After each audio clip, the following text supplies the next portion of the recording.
कहानी डाकू की बेटी राजकुमारी। ताजपुर राज्य के राजा राज सिंह बहुत ही दयालु और प्रजा के चहेते राजा थे। उनके कोई संतान नहीं थी। इसी गम में राजा और रानी दोनों परेशान रहते थे। उन दोनों ने इसे भगवान की मर्जी मानकर स्वीकार भी कर लिया था। राज्य की जनता भी राजा के गम से दुखी थी। राजा तो शिकार करके या जनता की सेवा करके अपना समय गुजार लेते थे और इससे उनका मन लगा रहता था, लेकिन रानी तो पूरा दिन खाली रहने के कारण, सिर्फ अपनी संतान न होने के कारण दुखी रहती थी। राजा को शिकार का बहुत शौक था। एक दिन वो शिकार करने जंगल की तरफ चल दिए। उसके सिपाही भी उसके साथ थे। जंगल में राजा के सिपाही पीछे छूट गए और वो आगे निकल गया। वो आगे पहुंचा, तभी उसने किसी बच्चे की रोने की आवाज सुनी। वो आवाज के पास पहुंचा तो देखा कि दो डाकू एक छोटे बच्चे को तलवार से काटने वाले थे। राजा राज सिंह ने उन्हें ललकारा और अपनी वीरता से उन्हें मार दिया। राजा ने बच्चे को देखा तो वो एक सुंदर कन्या थी। राजा ने उसे गोद में उठाया। उसको लेकर वो अपने राज्य की तरफ वापस चलने लगा। अब उसके सैनिक भी उसके साथ थे। महल में पहुंचकर राजा ने कन्या को अपनी रानी को दिया और उन्हें सारी बात बताई। रानी ने उसे भगवान का उपहार बताया, जिससे उनकी खाली झोली भर गई थी। रानी ने कन्या का नाम भागवती रखा। समय बीतता गया। राजा ने भागवती को राजकुमारों की तरह रखा। उसे कभी भी ये एहसास नहीं होने दिया कि वो लड़की है। समय के साथ भागवती शिक्षा में ही नहीं बल्कि अस्त्र शस्त्र चलाने में भी निपुण हो गई थी। अब भागवती जवान हो गई थी और राजा राज सिंह के साथ राजपाट चलाने में उनकी पूरी मदद करती थी। वह भी राजा राज सिंह की तरह राज्य की प्रजा की चहेती थी। वह प्रजा के हर दुख को अपना दुख और उनकी खुशी को अपनी खुशी समझती थी। राज्य में चारों तरफ खुशहाली थी, लेकिन ये खुशहाली ज्यादा दिन नहीं चली। कुछ समय से ताजपुर राज्य में आरा डाकू का आतंक छा गया। वह डाकू बहुत चालाक था। हमेशा वह लूट और कत्ल को अंजाम देता और गायब हो जाता था। आज तक उसकी असली शक्ल किसी ने नहीं देखी थी।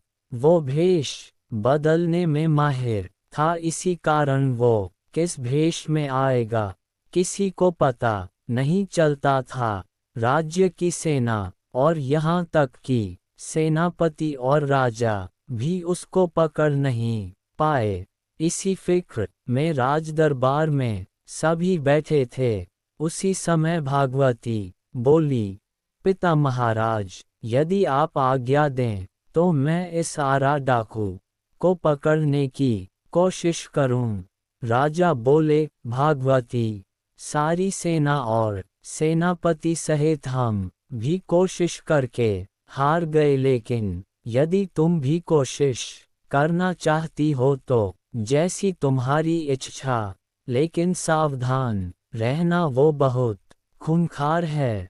भागवती ने उन्हें धन्यवाद कहा और उनकी आज्ञा लेकर वह दरबार से बाहर निकल गई। उस रात भागवती ने एक मर्द का भेष बनाया और राज्य में घूमने लगी। वह हर जगह घूम रही थी। बाजार, गलियों, खेतों में लगातार घूमते हुए उसे 5 दिन बीत गए, लेकिन वो आरा डाकू का पता नहीं लगा। पाई, किंतु वह कत्ल और लूट को अंजाम अभी भी दे रहा था। भागवती ने आरा डाकू के बारे में और जानकारी जुटाई और उन घरों के लोगों से मिली जहां पर डाकू ने कत्ल और लूटपाट की थी।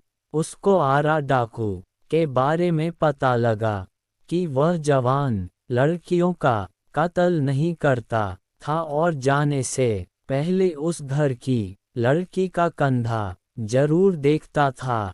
इस जानकारी से भागवती को आश्चर्य हुआ, लेकिन इसी से उसे उस डाकू को पकड़ने की एक तरकीब सूझी। अगले दिन उसने राज्य में घोषणा करवाई कि राजा राज सिंह के जंगल वाले पुराने महल में सब राज्य की लड़कियां इकट्ठी होकर गौरी की पूजा करेंगी, जिससे कि उन्हें मनचाहा वर मिल सके। इसमें कोई भी मर्द शामिल नहीं होगा और राजकुमारी भागवती इस आयोजन का संचालन करेगी। तय अनुसार भागवती कुछ बहादुर लड़कियों को साथ लेकर जंगल के महल में पहुंची और डाकू का इंतजार करने लगी। उसे पूरा विश्वास था कि डाकू इस घोषणा को सुनकर यहाँ जरूर आएगा।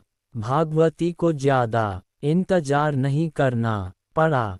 उसने देखा कि एक साया दीवार फांद कर अंदर दाखिल हो गया था। राजकुमारी भागवती सतर्क थी।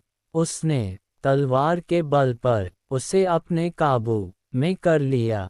उसे पकड़कर दरबार में पेश किया गया।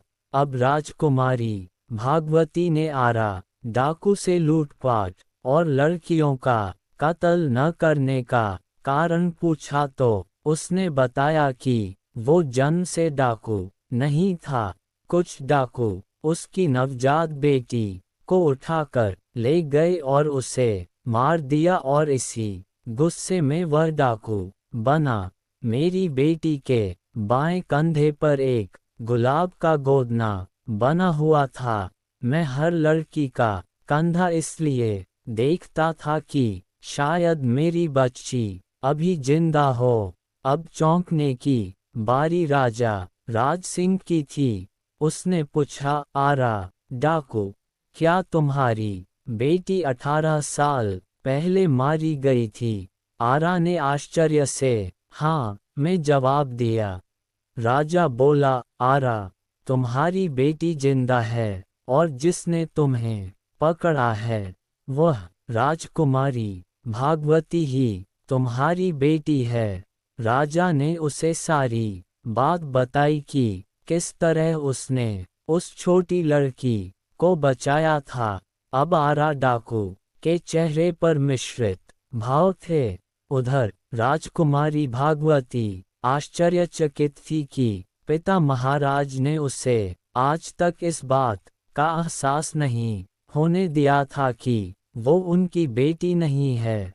भागवती भागकर राजा के गले लग गई। राजा राज सिंह बोला, आरा, हम भागवती को तो तुम्हें देंगे नहीं और आज से तुम ये गलत काम छोड़ दो और अपने किए का पश्चाताप करो। आरा ने कहा, जब मेरी बेटी जिंदा है तो मैं ये काम छोड़ता हूँ और मैं यही सोचकर खुश हूँ कि वो अब राजकुमारी है।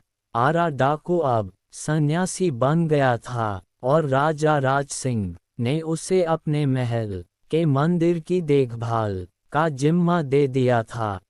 पूरी प्रजा और सारे दरबारियों ने भागवती के साहस और बुद्धि की प्रशंसा की।